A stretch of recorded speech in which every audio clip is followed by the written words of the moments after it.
اعوذ باللہ من الشیطان اللعین الرجیم بسم اللہ الرحمن الرحیم واما بحسب الاصطلاح فقد نقل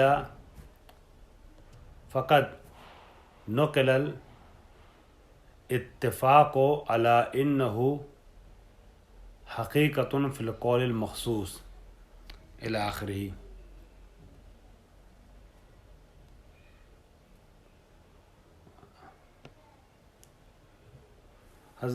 میں آپ کی خدمت میں عرض کروں کہ ہمارا جو درس شروع ہوا ہے کفایت الاصول، اس میں بحث امر چل رہی ہے، اور کل ہم ابتدائی گفتگو کو مکمل کرنے کے بعد یہاں تک پتہ نہیں کون فون کر ڈسٹرب کر رہا ہے، فون کاٹ رہے ہیں جب تو سمجھ جانا چاہیے کہ سامنے والا اس ٹائم فون ریسیو نہیں کر سکتا۔ کچھ لوگ زیادہ سمجھدار ہوتے ہیں، سمجھ نہیں پاتے یہ بات، ٹھیک ہے۔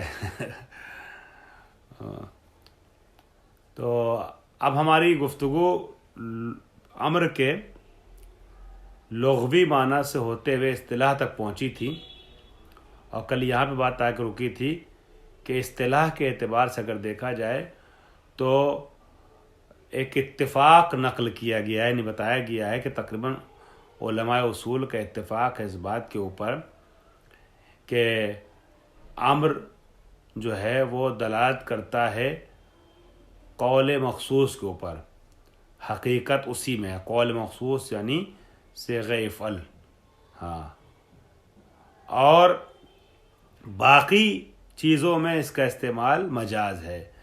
لیکن یہ بات مخفی نہ رہے کہ یہ بات آپ کو پتہ ہونی چاہیے، ظاہر ہے یہ چیز، کہ اگر ایسا ہوا کہ صرف ایک ہی لفظ کو حقیقت میں سمجھا رہا ہے، باقی ایک ہی معنی کو حقیقت میں سمجھا رہا ہے، باقی معانی اس کے حقیقی معنی نہیں ہیں، تو اس کا مطلب یہ ہوا کہ اس میں اشتقاق ممکن نہیں ہے، ٹھیک ہے، مشتق نہیں کر سکتے ہیں آپ۔ ہمارا یا مرو ہے نا، جیسے طلبا یطلبو طالب مطلوب ہوتا ہے، ویسے مشتق نہیں کر سکتے۔ وَإِنَّ مَعْنَاهُ حِينَئِذٍ لَا يَكُونُ مَعْنًا حَدَثِيًّا۔ اب اگر ایسی بات ہوگی کہ یہ صرف ایک ہی معنی کے لیے وضع کیا گیا ہے، ایک ہی معنی میں حقیقت ہے، اور اس کے مشتقات ممکن نہیں ہیں بنائے جا سکیں، نکالے جا سکیں، تو جب مشتقات ممکن نہیں ہوں گے تو پھر اس کا معنی حدثی نہیں ہوگا۔ طلب ایک حدث کا معنی ہے نا، حدثی معنی ہے، جیسے قتل، جیسے ضرب، ویسے طلب۔ مگر آپ اگر یہ کہہ دیں گے کہ مشتقات بنانا ممکن نہیں ہے چونکہ صرف ایک ہی معنی میں یہ حقیقت رکھتا ہے، اس کا صرف ایک ہی معنی ہے، تو پھر یہ جو ہے معنی حدثی کو اپنے ہاتھ سے چھوڑ دے گا، ہاتھ سے چلا جائے گا معنی حدثی امر کا۔ حالانکہ سب جانتے ہیں کہ امر حدث ہے، حدث پہ دلالت کرتا ہے، مگر آپ کے اس طریقے سے بتائے ہوئے معنی کے اعتبار سے معنی حدثی اس کا نہیں رہ جائے گا، یعنی مصدر والا معنی اس سے نہیں نکلے گا۔ جبکہ ہم دیکھتے ہیں ما ان الاشتقاقات منہ ظاہراً، ظاہراً یہ ظہور، یہ ایک ظہور سمجھ میں آ رہا ہے، جبکہ ظاہر ہے یہ بات کہ اس میں معنی اشتقاقی پایا جاتا ہے، اس سے مشتقات نکل کے آتے ہیں۔ تکون بذالک المعنی المصطلح، اور یہ جو مشتقات نکل کے آتے ہیں یہ اسی معنی اصطلاحی کو اپنے اندر رکھتے ہیں، مصطلح علیہ بینہم، کہ جو اصولیوں کے درمیان معنی رائج ہے وہ معنی یہ اپنے اندر رکھتے ہیں، ٹھیک ہے۔ تو اگر ہم یہ دیکھ رہے ہیں کہ مشتقات نکل کے بھی آ رہے ہیں اور مشتقات میں وہ معنی بھی پایا جا رہا ہے جو اصولیوں کے درمیان اصطلاحی معنی رائج ہے، ٹھیک ہے، کوئی دوسرا معنی نہیں، وہی معنی صیغہ فعل والا معنی پایا جا رہا ہے آمروں میں بھی، یامروں میں بھی، امارہ میں بھی، مأمور میں بھی، تو پھر آپ کیسے یہ دعویٰ کر سکتے ہیں کہ یہ صیغہ فعل میں ہی حقیقت رکھتا ہے، مخصوص ہے صیغہ فعل سے، ٹھیک، یہ انہوں نے بات کہی۔ فَتَدَبَّرْ، فتدبر کا مطلب یہ ہوا کہ پھر اب آپ اس میں تدبر کریں، غور و فکر کریں. یہ تدبر کیوں کہہ رہے ہیں؟ یہ نقل جو کی گئی ہے بات نا، اس کے اوپر انقلت ہے، اعتراض ہے صاحب کفایہ کا، علامہ آخوند خراسانی کا. انقلت ہے وہ کیا ہے کہ آپ نے کہا کہ ظاہراً ہم دیکھتے ہیں کہ ظاہر ہے یہ بات جو ہے سامنے آتی ہے کہ معنی اشتقاقی وہ اس سے امر سے مشتقات نکل کے آتے ہیں، اور یہ مشتقات سارے کے سارے اصطلاحی معنی رکھتے ہیں. تو اس کا مطلب یہ ہو کہ اصطلاحی معنی صرف وہی نہیں ہے جو آپ بتا رہے ہیں صیغہ افعال. ٹھیک ہے، آپ فتدبر کہہ کے صاحب کفایہ کہہ رہے ہیں، آخوند خراسانی صاحب فرما رہے ہیں یعنی یہ ظاہر یا ظہور جو آپ نے بیان کیا نا، ظاہراً بریکٹ میں نا، ظاہراً یہ ظہور یا ظاہر یہ آپ کہاں سے لے آئے؟ یہ ظہور فتدبر کا مطلب آپ اس پہ لکھ لیجئے. فتدبر کا مطلب یہ ہے، جب آپ اس پہ بعد میں غور کیجئے گا تو آپ کے لیے بات واضح ہو جائے گی. فتدبر، ٹھیک، چونکہ میں کان میں لگا کر کے ہیڈ فون بات ترس دے رہا ہوں، تو آپ کی اگر آپ کوئی آپ کے ساتھ اور ہو، آپ لوگوں کے ساتھ، تو ہم تک آپ کی بات تو پہنچ رہی ہے، مگر ریکارڈنگ میں آپ کی بات نہیں آئے گی. لہٰذا اگر کوئی آپ کی طرف سے سوال بھی ہوا، کوشچن بھی ہوا کل، تو وہ سوال ہمیں ہی دہرانا پڑے گا تاکہ آپ کی ریکارڈنگ اگر کوئی اور سنے تو اس تک سوال پہنچ جائے، ورنہ جواب ہی صرف پہنچے گا. چونکہ میں بول رہا ہوں تو میری آواز جاری ہے. اب یہاں پر آپ تدبر لکھیے، مجھے 1 سیکنڈ رکنا پڑے گا. اب یہ جو سنے گا اس کے لیے بورنگ ہوگا، مگر کیا کرے، اس کو ایڈجسٹ کرنا ہے اس چیز سے. ٹھیک ہے، فتدبر، تدبر کے اوپر آپ نمبر ڈال کے آپ سائڈ میں لکھیے گا کہ یہ جو آپ نے کہا ہے ظہور، یہ ظہور کہاں سے لے آئے.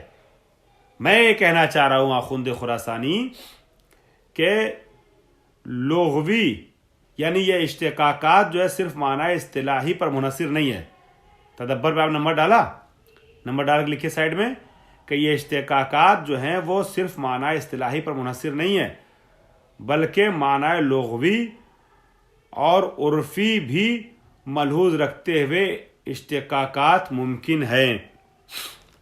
اشتقاقات ممکن ہیں. دیکھیے میں خلاصہ پھر آپ کی خدمت میں پیش کر دوں، لکھ دیا اگر آپ نے تو پہلے لکھ لیجیے. آپ سنیے گا بات.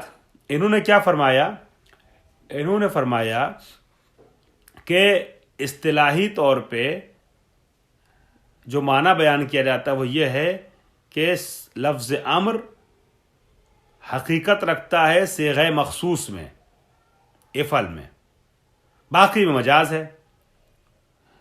تو اب اگر ایک ہی معنی کو صرف یہ سمجھاتا ہے نا، ٹھیک،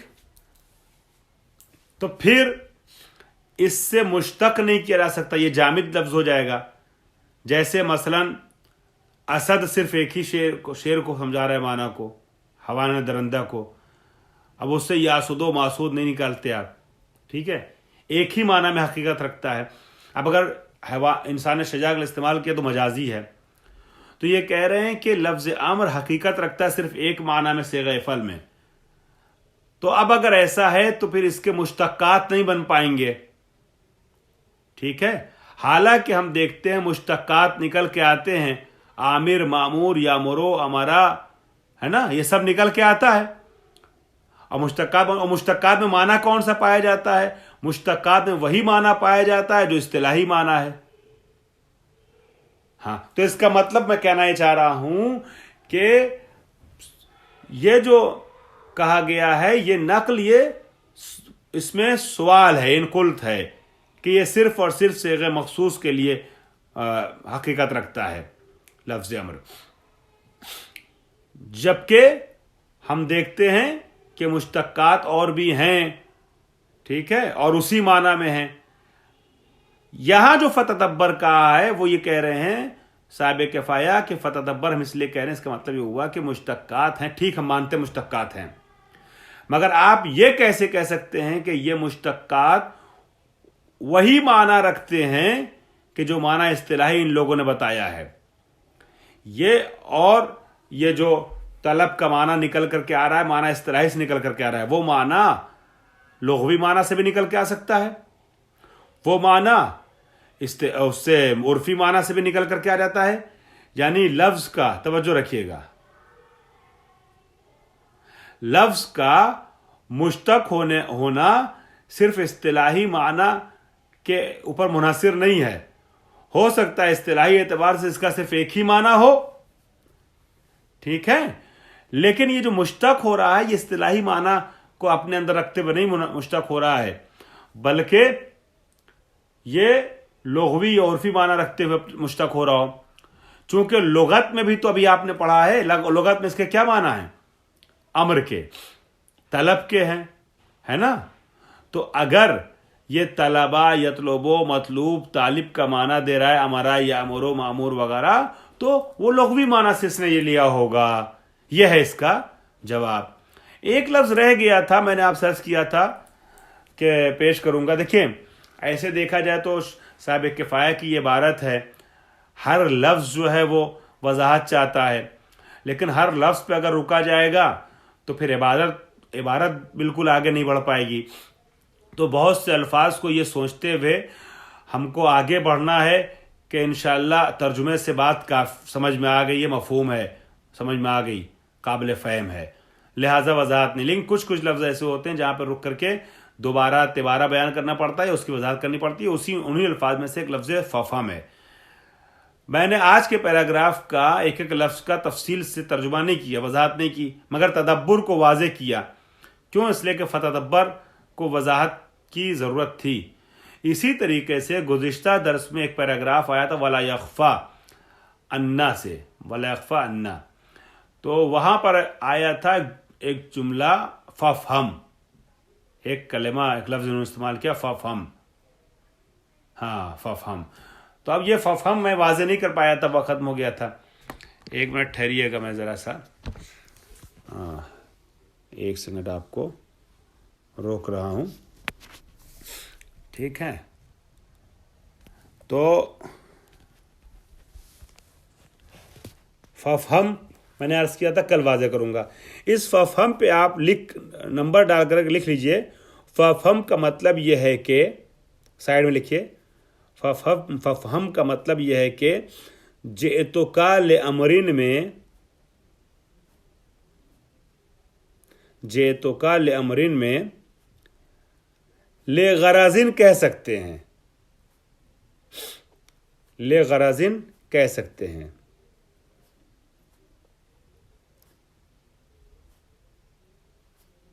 برخلاف جئتک لزیارتک، لزیارتک، برخلاف جئتک لزیارتک، کہ اس میں لغرض نہیں کہہ سکتے.